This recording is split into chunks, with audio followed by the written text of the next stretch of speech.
Baik, selamat malam. Saya ucapkan malam hari ini tentunya dalam diskusi mungkin kita dapat sebutkan debat panas ya, perihal tentang apa yang baru saja terjadi di hari ini, yaitu sidang gugatan kedua peradilan Hasto di Pengadilan Negeri Jakarta Pusat ya, perihal hari ini. Ya. Tentu Jakarta Selatan.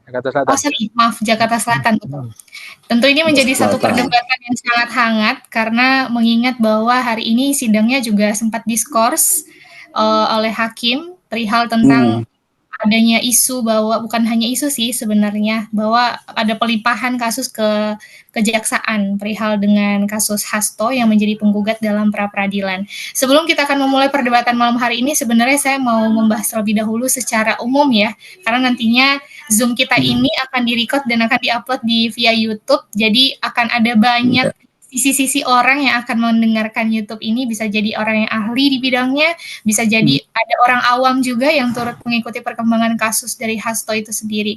Jadi memang pra-peradilan itu kan kalau kita melihat daripada KUHAP, itu merupakan satu wewenang pengadilan untuk dapat memeriksa dan juga memutus bagaimana sah atau tidaknya suatu penangkapan, kemudian sah atau tidaknya penghentian penyidikan, penghentian penuntutan, dan juga permintaan ganti rugi ataupun rehabilitasi. Nah, dalam hal ini ada gugatan yang dimasukkan oleh Hasto yang merupakan dari sisi PDIP ya Pak ya, dilayangkan Sekretaris Jenderal Partai Demokrasi Indonesia Perjuangan dan melawan Komisi Pemberantasan Korupsi. Dalam hal ini diadakan di Pengadilan Negeri Jakarta Selatan yang sudah menggelar sidang pra-peradilan. Dan hari ini seperti yang saya katakan adalah gugatan kedua. Kalau gugatan yang pertama kemarin itu tentang bagaimana mempersoalkan sah atau tidaknya penetapan tersangka terhadap Hasto. Dan hari ini di gugatan kedua itu perihal bagaimana menguji sah atau tidaknya penetapan tersangka dugaan perintangan penyidikan atau obstruction of justice. Nah, hari ini kita kedatangan dua narasumber yang salah satunya saya kenal, yaitu merupakan Dr. Erdianto Effendi SHM yang merupakan dosen Fakultas Hukum Universitas Riau dan juga saat ini menjadi wakil ketua MAHUPIKI. Nah, MAHUPIKI ini adalah Masyarakat Hukum Pidana dan Kriminologi Indonesia yang merupakan organisasi dosen dan profesi hukum dan kriminologi terbesar di Indonesia. Dan yang kedua kita juga kehadiran adalah Bapak Dr. Firman Wijaya SHMH. Selamat datang Bapak, selamat malam. Selamat datang, malam. Assalamualaikum. Ya, beliau merupakan dosen Fakultas Hukum Universitas Krishna Widapana, advokat senior juga, dan juga merupakan ketua umum dari MAHUPIKI. Dan malam hari ini selain kedua tokoh yang sudah saya perkenalkan luar biasa dalam bidangnya masing-masing, perkenalkan nama saya Heni Sela Margiata Silaban SH. Saya merupakan lulusan dari Fakultas Hukum Universitas Riau di tahun 2022. Nah, mungkin tadi saya sudah sempat buka ya Pak ya, sebenarnya pendahuluannya sangat-sangat singkat gitu ya tentang bagaimana gugatan pra-peradilan yang dilayangkan Hasto. Dan saya mau mendengar terlebih dahulu mungkin dari sisi KPK-nya terlebih dahulu, karena mengingat bahwa gugatan kedua pada hari ini yang cukup alot adalah KPK dengan keyakinannya yang menyatakan bahwa jika gugatan pra-peradilan itu sudah naik ke kejaksaan, itu sudah dinyatakan gugur gitu ya Pak ya, berdasarkan surat edaran Mahkamah Agung. Namun dari sisi Hasto sendiri menilai bahwa dengan putusan Mahkamah Konstitusi yang ada, itu tidak serta-merta dapat menggugurkan suatu gugatan pra-peradilan yang sudah sedang dipersidangkan. Bagaimana nih pendapat dari Bapak Erdianto Effendi? Saya persilakan Pak. Ya, saya dulu ya. Iya, izin Pak Ketum ya. Ini silakan Pak. Ya, kalau ini kita kemarin kan pada waktu jilid pertama kita jadi ahli dari KPK bersama 3 orang teman yang lain, dosen hukum pidana yang lain, dan juga tentu anggota MAHUPIKI juga, anggota Pak Firman juga gitu kan. Nah, tapi kita biasalah perdebatan akademik. Sering juga ya kita kami di pihak KPK, Pak Firman dari pihak pemohon, dan sebaliknya mungkin kan ya biasa gitu kita perdebatan keilmuan. Jadi apa yang kita sampaikan sama saja sebetulnya, cuma mungkin ada sudut-sudut pandang yang berbeda. Termasuk mungkin malam ini kita berbeda sudut pandang. Kalau ini di dalam putusan Mahkamah Konstitusi nomor 102 tahun 2015 dan surat edaran Mahkamah Agung nomor 5 tahun 2021 itu dinyatakan bahwa, dan ini sebenarnya merupakan tindak lanjut dari apa yang disuntukkan KUHP ya, bahwa apabila permohonan pra peradilan itu yang perkaranya disampaikan sudah mau dilimpahkan ke pengadilan, perkara yang bersangkutan dalam hal ini kan ada dua perkara nih ini. Satu perkara perintangan penyidikan yang juga dimohonkan pra peradilan, yang kedua adalah permohonan tentang suap ya. Dan kemarin itu kan dua perkara diajukan dalam permohonan pra peradilan, maka kemudian dinyatakan tidak diterima oleh hakim. Kenapa? Karena menurut hakim tidak mungkin ada dua perkara disatukan dalam satu permohonan pra peradilan. Nah, yang ini, yang obstruction of justice belum nih ini, masih bergulir Jumat baru akan sidang. Nah, yang tadi itu adalah suap. Yang suap itu dinyatakan sudah dinyatakan gugur ya, dinyatakan gugur, bukan ditolak atau bukan tidak diterima. Jadi ada 3 implikasi putusan pra peradilan. Pertama diterima atau diterima sebagian, yang kedua ditolak. Nah, yang ketiga itu gugur. Nah, diterima, ditolak, gugur, ada 4 maksud saya. Ada yang 4 dinyatakan tidak dapat diterima. Nah, kalau tidak dapat diterima itu berkaitan dengan aspek formil. Nah, misalnya dianggap ya kayak NO ya gitu ya, NO kalau dalam pengadilan perdata. Nah, kalau kemarin itu dinyatakan tidak diterima, tapi kalau hari ini dinyatakan gugur karena perkara pokoknya sudah dilimpahkan ke pengadilan.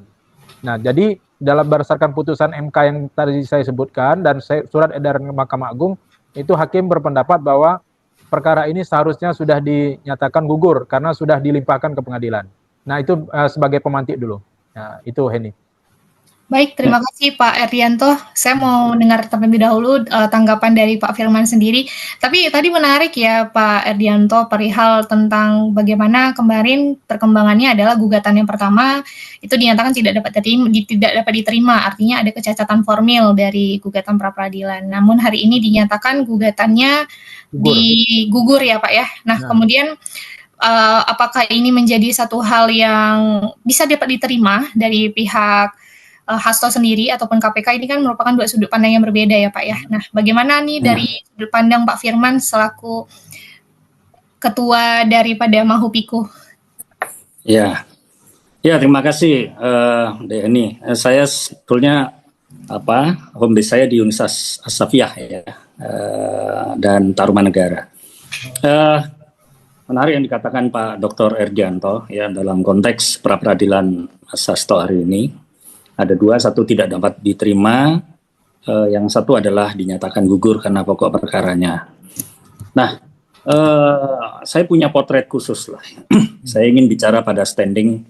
Pertama, apa sih sebenarnya sistem peradilan kita ini dibangun? Yang pertama adalah perspektifnya adalah fairness process, ya, atau equal am, ada keseimbangan, yaitu antara posisi negara yang menetapkan status seseorang ya sebagai status hukum itu baik tersangka maupun upaya paksa lainnya, kewenangan negara diatur di dalam Kitab Undang-Undang Hukum Acara Pidana ya, yang hari ini representatifnya adalah melalui lembaga Komisi Pemberantasan Korupsi. Pada sisi lain ada kewenangan, ada hak warga negara yang berhak untuk memperjuangkan keseimbangan ya, fairness dan equal am ya di dalam proses peradilan itu. Jadi kalau ibarat permainan ya harus fair dalam forum peradilan itu. Nah, saya melihat 2 hal itu justru jauh dari apa yang dicita-citakan lahirnya Kitab Undang-Undang Hukum Acara Pidana yang katanya karya agung anak bangsa ini. Potret hari ini tanpa mengurangi rasa hormat pada Pak Dr. Erdianto, potret hari ini menunjukkan justru aparat penegak hukum negara dalam posisi yang terlalu dominan.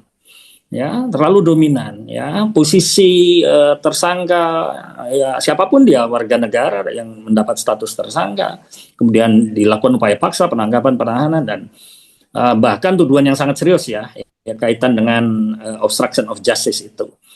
Nah, dan suap. Nah, ini yang saya persoalkan. Kalau proses pra peradilan ini hanya diandalkan pada dominasi hukum formal, pada aspek prosedural, lantas bagaimana substansi kebenarannya?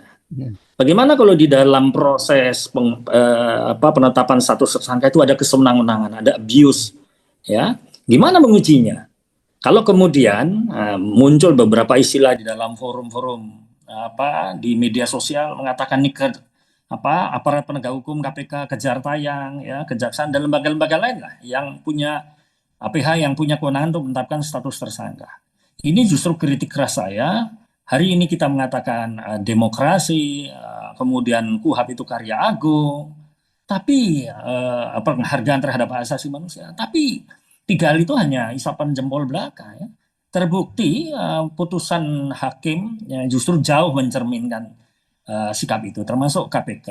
Semestinya kalau kita mau menggunakan paradigma ya yang sifatnya berapa paradigma yang mengutamakan hak asasi manusia, asas fairness ya, equal arm ya, equality before the law. Justru yang terjadi adalah equality after the law ya. Kenyataannya praktek hukumnya justru jauh dari keadilan. Kalau hanya sekedar main-main prosedur kemudian ini sudah perkaranya didaftarkan pada pengadilan, ya gugur perkaranya. Lantas apa ruang yang diberikan pada warga negara itu kalau pra peradilan itu ya hanya sekedar prosedural saja. Kalau sudah ada perkara yang diajukan pengadilan selesai. Lantas bagaimana kalau ada kandungan cacat, ada kandungan kesewenang-wenangan? Ini yang seringkali dikamuflase ya, dikamuflase ya, ditutup-tutupi dengan mekanisme prosedural. Ya sebaiknya ini karena sudah ada perkaranya diserahkan pada pengadilan pokok perkara. Ada kesan terlalu terlalu memarginalkan peran warga negara asasi yang sedang berjuang.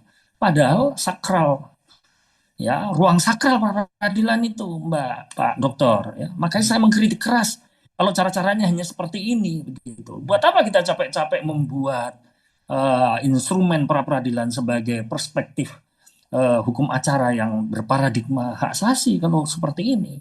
Pengadilannya pun malah berkontribusi terhadap kondisi-kondisi yang justru tidak mencerminkan sistem peradilan yang fairness begitu. Kenapa sih nggak tunggu aja? Orang tinggal 2-3 kali sidang saja, ya toh masa hanya karena 2 kali 3 sidang saja untuk sampai putusan. Kemudian pihak KPK sudah mengajukan ataupun dalam berbagai perkara ini saya lihat menjadi modus ya. Penegak hukum mengajukan kemudian gugur. Kata gugur itu begitu mudah untuk diucapkan, begitu mudah untuk diputuskan sehingga perjuangan seseorang yang demikian sungguh-sungguh ya karena berhadapan dengan status yang ditetapkan oleh negara, status tersangka ya berkaitan dengan status sosialnya ya kredibilitasnya, kehormatannya, semua itu dipertaruhkan dalam pra peradilan. Tapi begitu mudahnya hanya dengan alasan-alasan prosedural, formal, ya keadilan substansialnya justru begitu mudah digeser begitu saja. Itu kritik saya, Mbak. Maaf ya Pak Dokter, saya agak reaktif karena saya berpikir bahwa mestinya kan proses peradilan ini berjalan secara sophisticated ya, secara canggih ya, diharapkan pra peradilan itu adalah instrumen yang bisa dipercaya ya bagi warga negara yang memperjuangkan haknya. Tapi hanya kandas dengan soal-soal yang menurut hemat saya ini lagu lama, usang saja alasan-alasan gugur karena perkaranya sudah dilimpahkan pokoknya. Begitu, Mbak. Ya, kalau saya berpendapat sebaliknya sebetulnya Pak Ketum kan. Ya, Kalau gimana? ya karena memang prinsipnya kan kita berlaku azas praduga tak bersalah. Nah, dalam praduga tak bersalah itu kan ketika orang sudah dihadapkan sebagai terdakwa sekalipun, ya kan dia belum tentu bersalah. Maka bersalah atau tidak Iya. bersalahnya ya pada proses pemeriksaan, pembuktian di persidangan pada pokok perkara. Ya silakan saja nanti kan membuktikan dan hak terdakwa kan juga sama. Bahkan lebih besar lagi hak terdakwa daripada hak tersangka. Dia diberikan kesempatan untuk membela diri, menghadirkan saksi yang meringankan, menghadirkan ahli yang meringankan. Nah, silakan nanti kita buktikan dan belum tentu akhir dari segalanya. Ketika seseorang menjadi terdakwa, itu bukan berarti dia kemudian sudah bisa dijatuhkan pidana gitu kan, karena berlaku azas praduga tak bersalah. Kalau memang dia merasa tidak salah, ya silakan buktikan. Pengadilan kan memberikan kesempatan sebanyak-banyaknya, seluas-luasnya untuk memberikan pembuktian, melengkapi bukti-bukti yang meringankan. Nah, di sisi lain, ini kan pra peradilan kan hanya memeriksa aspek formal. Nah, maksudnya adalah menguji sebatas bagaimana kinerja penyidik atau penuntut umum. Kalau sudah ada dianggap baik, nah antara koordinasi antara penyidik dan penuntut umum sudah baik, lalu kemudian pengadilan sudah menerima limpahan perkara, ya artinya kan ini sudah berjalan nih, koordinasi horizontalnya sudah berjalan. Nah, ini yang memang diharapkan dalam dalam sistem peradilan pidana kita, karena ini juga sesuai dengan azas cepat, sederhana, biaya murah ya. Nah, jadi sebetulnya untuk itu mungkin Pak Ketum, supaya untuk menghemat ya, menghemat waktu, menghemat tenaga. Nah, jadi memang kalau sudah clear di proses penyidikan dan penuntutan, ya sebaiknya ya dilimpahkan, kenapa gitu, daripada kemudian harus menunda lagi, dan ini akan memakan waktu yang lebih banyak, dan diferensiasi fungsional antara subsistem peradilan pidana yang satu dengan yang lain akan menjadi terabaikan. Nah, demikian kira-kira apa ini. Ya, perihal dari yang Bapak sampaikan tadi bahwa menghemat waktu, kemudian biaya dan segala macamnya. Apakah ini pada akhirnya akan memangkas substansi keadilan yang harusnya diraih oleh siapapun ya? Terutama dalam peradilan di Indonesia juga semua orang memiliki kedudukan yang sama. Tentu berkaitan juga yang disampaikan oleh Pak Firman tadi bahwa secara prosedural ini merupakan satu hal yang penting sebenarnya untuk diperhatikan. Bagaimana mengenai hal tersebut, Pak Erdianto? Ya, karena itu kan sistem peradilan pidana kita kan cepat. Itu azas juga kan, cepat, sederhana, biaya murah.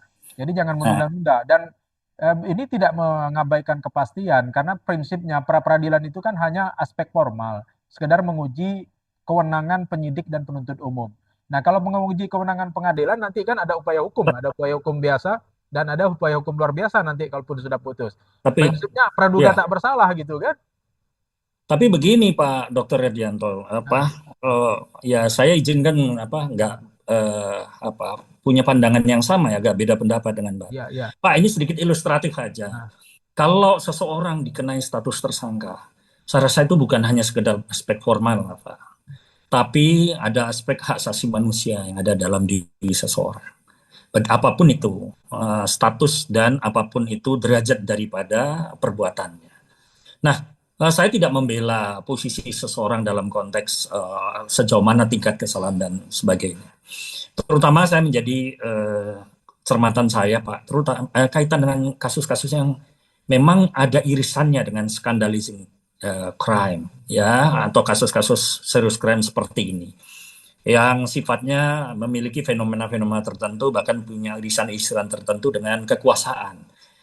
Nah, pada konteks ini sebenarnya, menurut hemat saya justru saya menginginkan pra peradilan itu tidak ansih soal prosedural.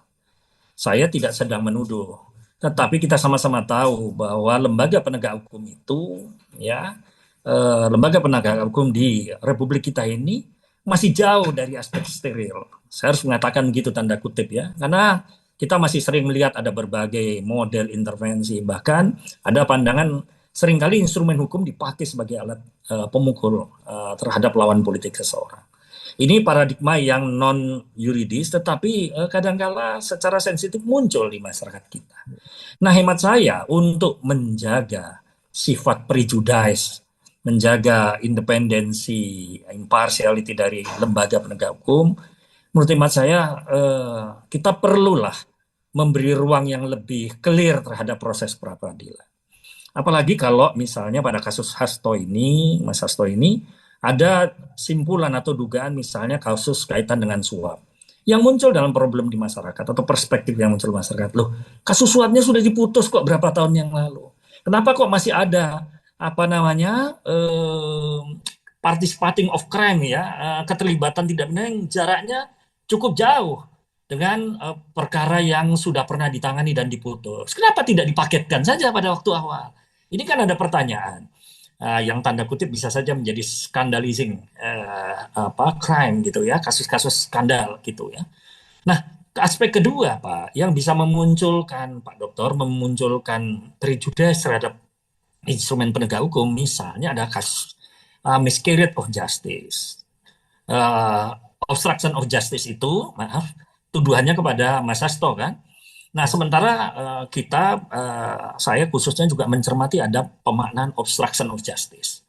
Nah, Tapi kalau yang itu ini belum, juga yang itu belum disidangkan. Hari Jumat baru akan disidangkan. iya, iya. Ini baru Tapi ini suap. kan kita bisa mendiskusikan, Pak. Bisa Ya, mendiskusikan, Pak Dokter. Kita bisa mengimajinasikan lah, kira-kira ya. seperti ini ya. Sorry ya, Pak Dokter. Hmm. Maksud saya, kalau dua hal ini tidak di dalam posisi yang tidak seimbang, ya, ketika PH punya kewenangan untuk tanda kutip menjerat siapapun dengan menggunakan pasal obstruction of justice, ya, menghalang-halangi penegak hukum. Lah, bagaimana kalau kemudian seseorang memperjuangkan keadilan, kemudian secara prosedural ya diputus karena perkaranya sudah diajukan? Apakah ini juga tidak bagian dari obstruction of justice, ya, yang bisa dilakukan oleh aparat penegak hukum? Ini kan bisa jadi diskursus, Pak. Bisa menjadi suara-suara dalam masyarakat yang merasa kok unfair gitu ya, tidak fair. Bagi kawan-kawan profesi advokat juga yang mungkin sedang memperjuangkan itu. Kenapa kok tidak ditunggu sampai putusan akhir aja? Maksud saya, kan bisa saja dilakukan rule breaking, Pak. Terobosan-terobosan hukum misalnya. Hakim pra-peradilan bisa saja menyurati hakim perkara atau dia dalam satu bangunan sistem peradilan. Misalnya meminta untuk penetapan menunda dulu sampai putusan pra-peradilannya selesai. Ini kan satu pemikiran yang menurut hemat saya ya logis juga lah, Pak. Ketika seseorang itu dikenai status ya tersangka, apalagi dikenai tuduhan yang serius. Bagi saya prinsip fairness atau equal arm itu kan penting juga. Nah, ini yang sebenarnya banyak kita diskusikan. Bapak dengan saya juga sering berbeda pendapat kaitan dengan pasal-pasal pra-peradilan. Uh, Kemudian juga putusan MK yang kemudian memberikan ya semacam perspektif. Tapi ini mudah-mudahan tidak jadi perspektif sinistik ya, Pak, dari para profesi masyarakat yang memperjuangkan keadilan. Nah, buat apa ngajukan pra-peradilan? Kalau kemudian nanti kandas ya di tengah jalan karena ada strategi untuk melimpahkan segera berkas perkara. Padahal aspek formil menurut hemat saya kan belum selesai kalau ada proses pengujian hakim pra-peradilan. Bagaimana perkara substansinya diajukan? Bukankah proses formilnya semestinya lebih baik tuntas lebih dulu, Pak Dokter? Ya? Kalau tidak kan berarti kan ada persoalan dengan aspek formilnya kalau perkaranya dilimpahkan ke pemeriksaan pokok perkara. Ini pandangan saya ya, Pak ya. Artinya ada yang tidak sempurna. Kan sebaiknya kan dalam suatu proses hukum itu ada proses formilnya ya, kalau due proses itu nggak cuma substansinya tapi juga due proses formilnya. Itu Pak Irianto, pandangan saya ya Pak, sikap saya itu kaitan dengan berbagai kasus pra peradilan yang selalu kandas itu di apa di eh, apa disiasati dengan cara melimpahkan cepat perkara itu, Pak. Nah, ini yang menurut hemat saya mesti dalam rancangan KUHP ke depan saya berpikir mungkin mudah-mudahan Pak Dr. Yadianto, apa tidak sebaiknya ada pasal yang juga mengatur due proses prosedural, due proses formalnya. Bahwa ya sudahlah tuntaskan dulu pra peradilan. Itu cuma 1 minggu, Pak. Tidak mungkin pra peradilan 1 bulan, kan 1 minggu. Masa sih kata Bapak tadi Pak Dokter bilang sederhana, cepat. Ya, kan 1 minggu cepat juga kalau dalam hitungan perkara penanganan perkara ya Pak Dokter ya. Ya, Itu saya pandangan saya Pak hanya ini. mencoba memahami itu aja, Pak Dokter kan. Saya mencoba Ya. memahami maksud KUHP. Ini kan bukan ujuk-ujuk ada di putusan MK atau di surat edaran Mahkamah Agung, tapi memang sebelumnya sudah ada di dalam KUHP bahwa dinyatakan gugur kalau perkara sudah dilimpahkan ke pengadilan. Nah, kenapa KUHP menyusun seperti itu? Ya pasti ada maksudnya kan, mungkin supaya tidak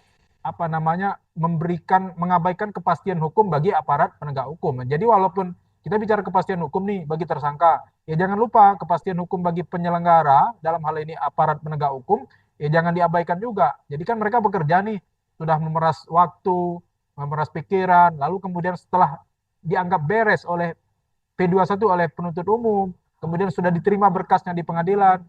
Nah, kalau memang ada yang tidak lengkap, pasti kan dikembalikan juga nih di P19 kan oleh penuntut umum. Walaupun di dalam tindak pidana korupsi, penyidik dan penuntut umum adalah pada satu lembaga, tapi personnya kan tetap beda.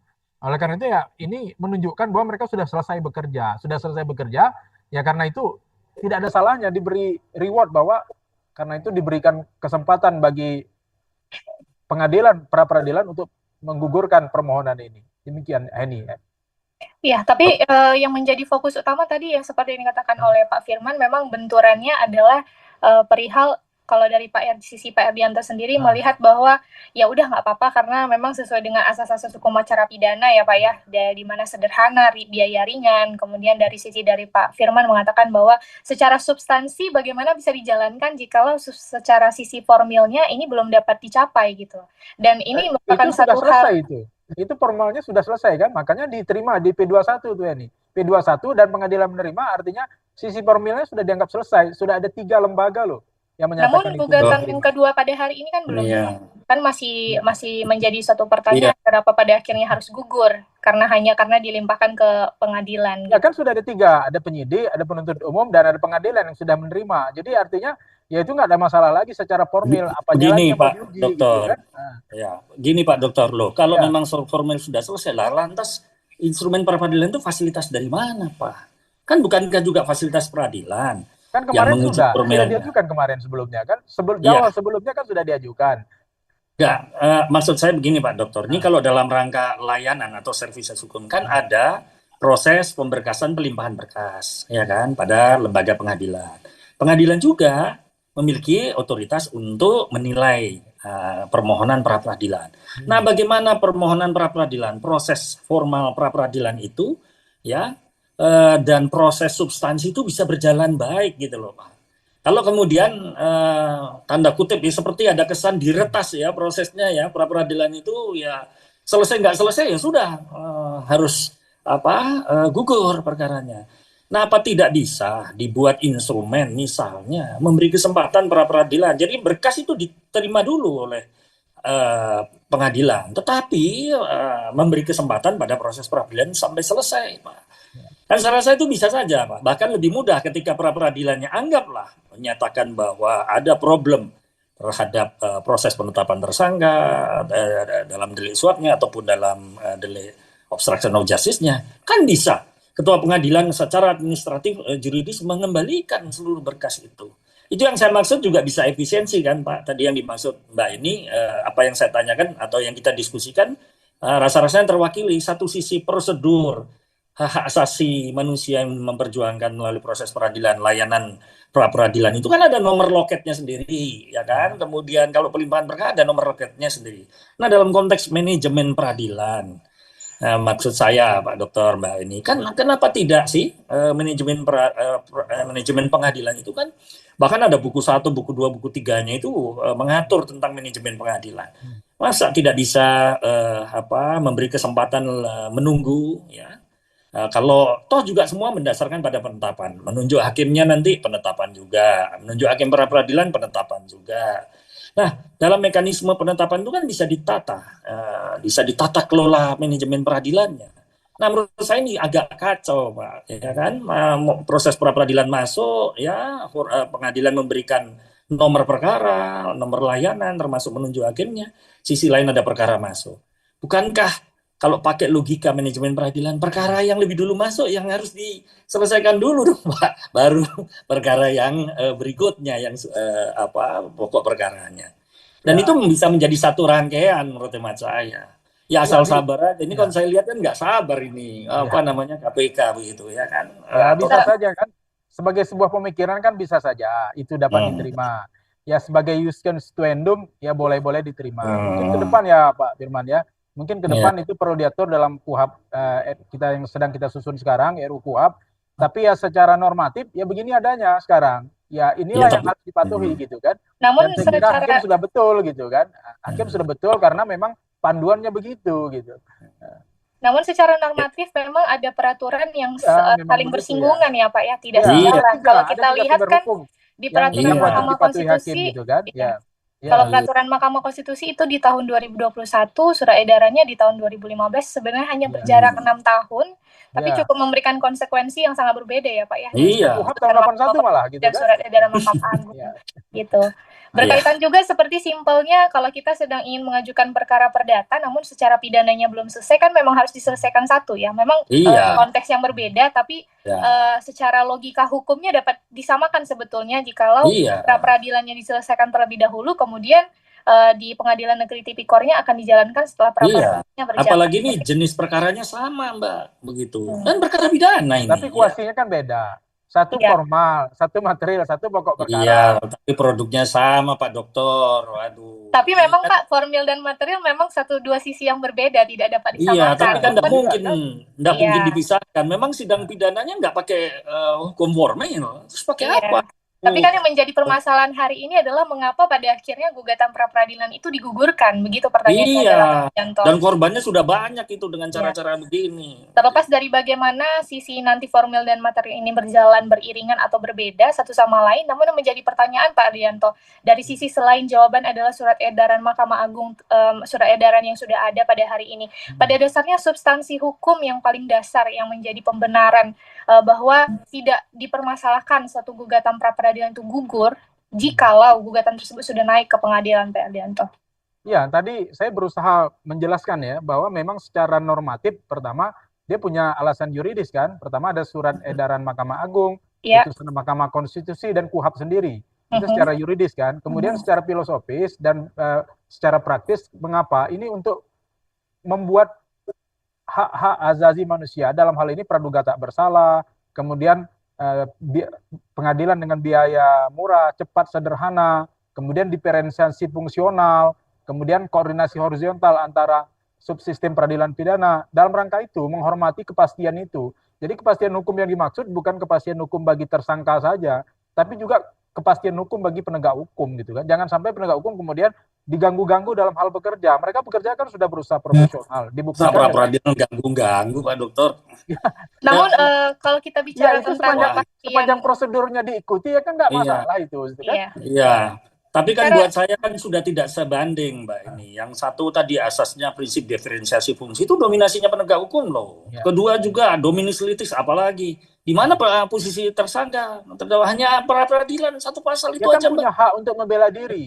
Punya hak untuk membela diri. Tersangka punya hak untuk membela Dokter, diri. kalau Justru haknya dipangkas begini bagaimana dia namun memperjuangkan? Pak Erdia, namun begini Pak, menjadi pertanyaan juga bagi orang-orang yang pada nantinya ya setelah video ini akan diupload, menjadi satu pertanyaan besar bahwa ketika nanti ini memang betul dinyatakan akan gugur dan sudah naik ke Pengadilan Negeri Tindak Pidana Korupsi Jakarta Selatan Jakarta gitu Utara, kan ya. kalau Jakarta Pusat kalau apa?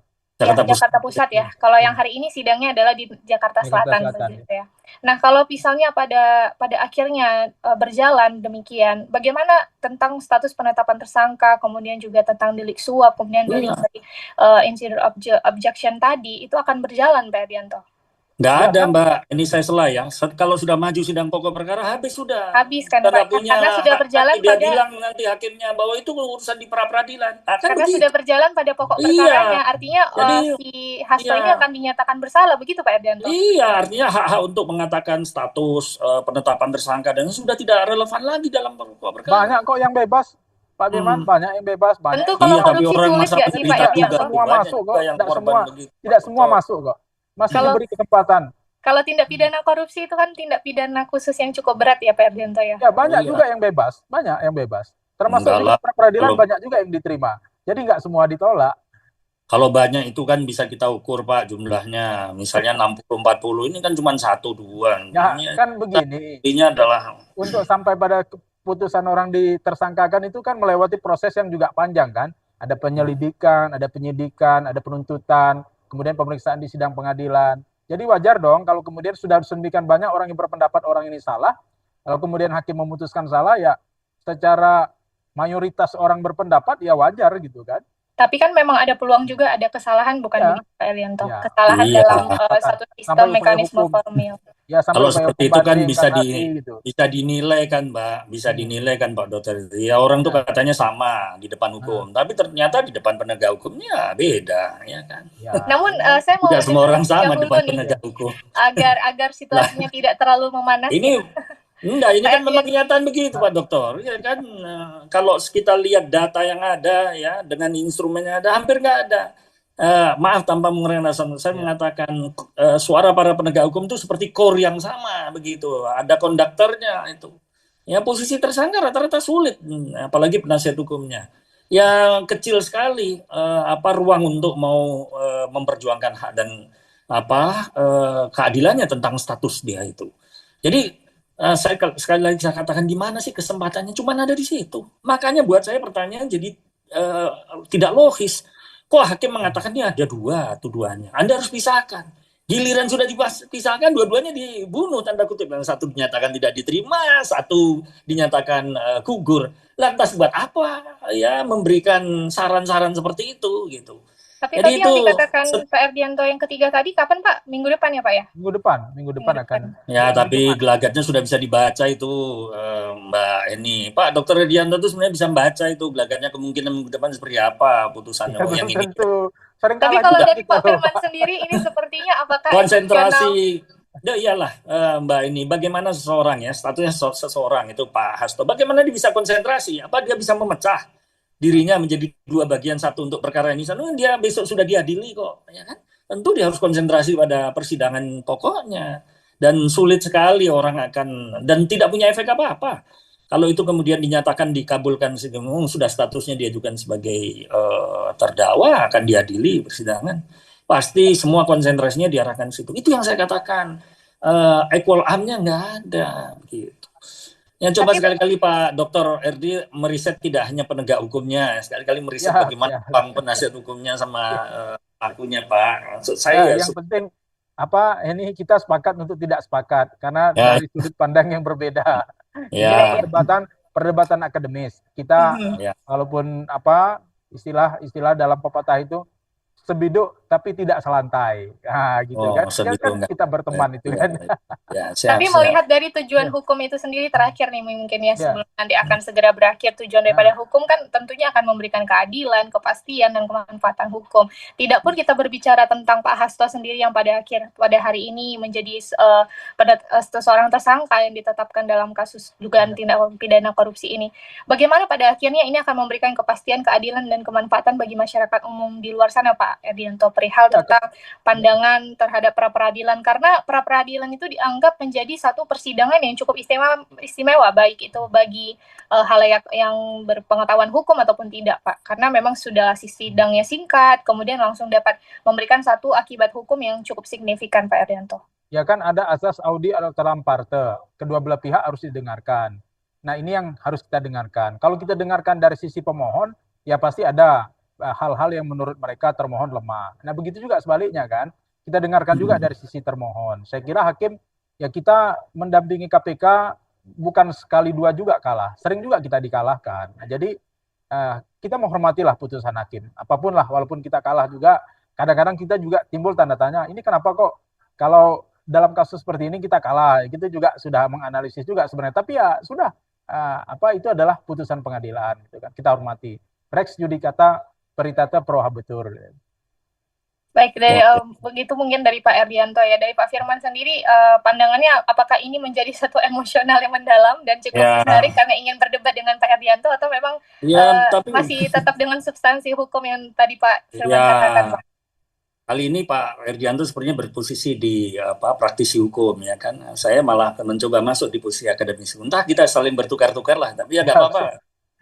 Jadi cuma begini Mbak, memang pra peradilan itu dibangun tentu dengan satu tadi ya, tujuan hukum, kepastian apa, keadilan, kemanfaatan. Walaupun saya belum lihat dalam prakteknya itu bisa dipertemukan tiga-tiganya itu, ya kan? Ya wujudnya seperti sekarang ini gitu. Saya tidak tahu apakah keadilan seperti apa yang bisa diberikan pada seorang Hasto ketika pra peradilannya dua-duanya ya bernasib seperti ini gitu. Nah, kedua, sebenarnya saya sangat hormat pada Pak Dr. Redianto tadi pemikirannya. Walaupun kita bisa berdebat lagi Pak nanti dalam merumuskan rancangan KUHAP-nya itu, ya kan seperti apa kalau standing Termasuk di kita. debat di pengadilan. Oh iya, termasuk berdebat di pengadilan. Tidak apa-apa Pak, kita kan sering berdebat di pengadilan, ya kan. Nah, Karena kedua, lahirnya satu gagasan yang baik itu kan dari suatu iya, perdebatan, Pak. dari satu perdebatan, setujulah. Nah, Yang mudah-mudahan penting hari ini tidak Mbak Eni berbeda bisa. pendapat di Mahupiki. Itu yang Iya. Iya, terpenting. Di Uh-huh. nah itu yang Mahupiki penting. kita harus tetap satu suara. Dalam satu suara ya. Ya, kita sepakat Mbak. Jadi keadilan, kepastian, kemanfaatan hukum itu baik penegak hukum maupun warga negara ya dalam rancangan KUHAP itu harus terinspirasi.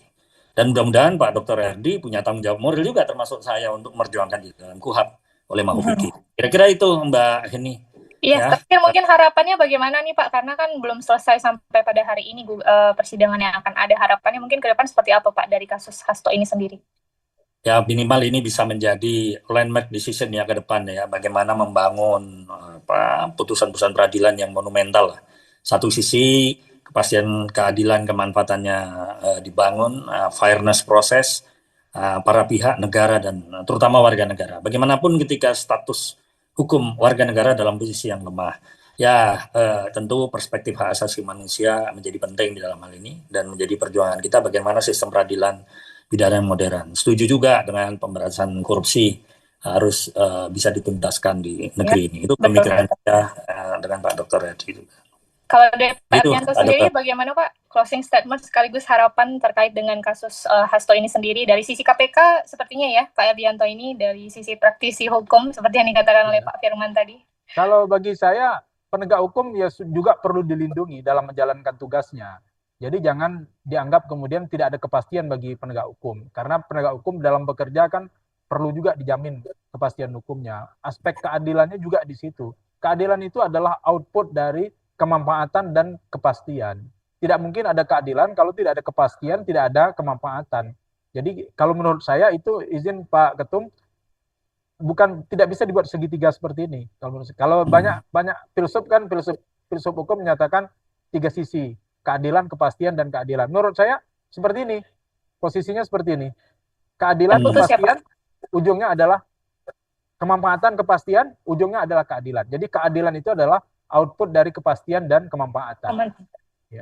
Ya, jadi bagaimanapun sisi daripada hari ini mungkin hanya 2 pihak pada hari ini yang malam hari ini terdengar ya, dari si Pak Ardianto dan Pak Firman, kepastian dan juga kemanfaatan yang cukup berbeda, di mana ingin memberikan kepastian tapi tujuan utama adalah keadilan. Tapi untuk memberikan satu keadilan kadang-kadang memang sulit ya untuk bisa memberikan keadilan bagi kedua sisi. Cukup menjadi perdebatan juga sebenarnya keadilan seperti apa yang diinginkan. Keadilan tuh kadang-kala, maaf Mbak, keadilan tuh kadang-kala seperti kereta yang seringkali datang terlambat.